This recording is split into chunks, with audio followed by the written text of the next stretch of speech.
You're looking at the current king, Ariel. You're interviewing the current king. The current king is here. The current king will be there, raising gold. So I don't care.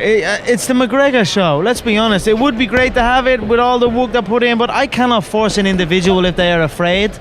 If an individual is afraid to fight, you cannot force him. So it is what it is. If he's running, if he's scared, there's nothing I can do. I'd probably, sometimes I look in the mirror and get little frights as well looking at myself, because I am an absolute animal, a machine. So I probably wouldn't want to fight me either. So it is what it is. I'll be there, I know that. They say I'm just talk, but here I am walking. Where's everybody else? I'm here. I think they're very similar. I think they're all the same. They're all, even looking at the contenders that fought last week, like they're not. I almost feel like upset that they're even being mentioned in You talking about Tony Ferguson? Everyone, all of them. They're all way down. Like I look at these fights and I realise why the game has never broke into that next level before, because nobody's at that next level. I'm the only one at that next level.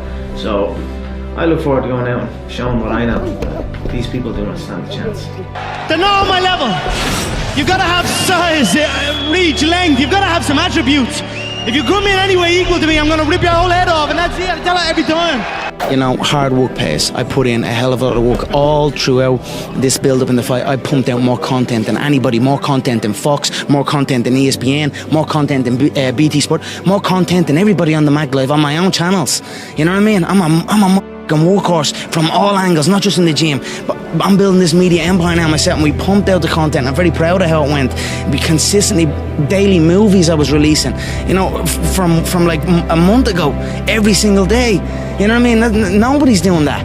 So I'm very proud of it, and I'm very, the work pays, hard work pays, and I put in the fucking work, and that's why I'm sitting at the top. I put it all on the line. I show up, I perform, and I get the results from that. So weren't you working in the plumbing business? I was working in the plumbing business at the time, yeah, but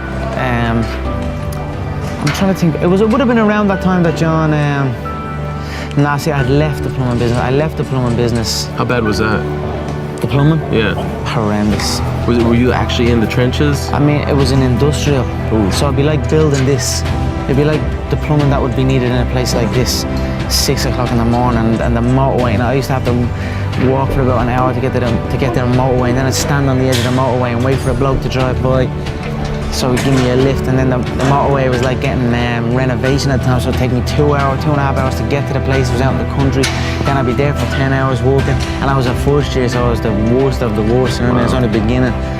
Then 2 hours to get back in the traffic again. It was just a horrible time, and I was like, you know what? I don't want to do this. And then I just left, and then I just stopped going, didn't get out of bed. Then my dad would come in to try and bait me out of bed, and we'd have fights, and literally for a good while I didn't really speak to my dad. We just kind of stayed away from each other. Anytime I come across my dad, anytime we did speak was to fight. You lived in his house? Yeah, I was only 18, 17, 18. But you didn't talk to him? Isn't that kind of awkward? Yeah, well, not like it wasn't whatever, you know.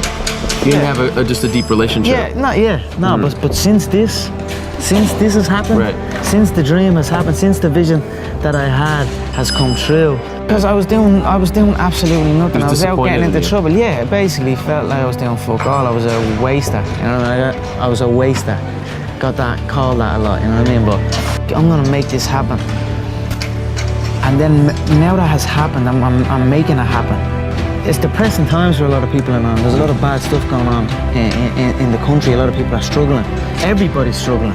But now since them seeing me chase this dream, it's given them an energy, and I see a new lease of life in them. And that alone spurs me on even more. So it's all just a perfect storm that's happening for me. And that is why I have this tunnel vision, and that is why I'm willing to kill every single man in my path to get that belt, you know what I mean? To secure the future, from my family's future, you know what I mean? That's what I'm doing it for. When I was a kid, I used to always visualize stadiums, and like, even when I was playing football, I'd kick the ball against the wall, and I'd pretend I scored a goal, and I'd run off, and I'd be raising my hand and visualizing a arena full of fans. You know, that was something I'd done as a kid out on my own. I like just running around kicking the ball. So I always had these visions of something but I just didn't know what it was. And then I suppose when I came to these events, and I started training MMA, and then came to an event, it was like, okay, this is it. This is what I'm gonna do. And then now I'm doing it.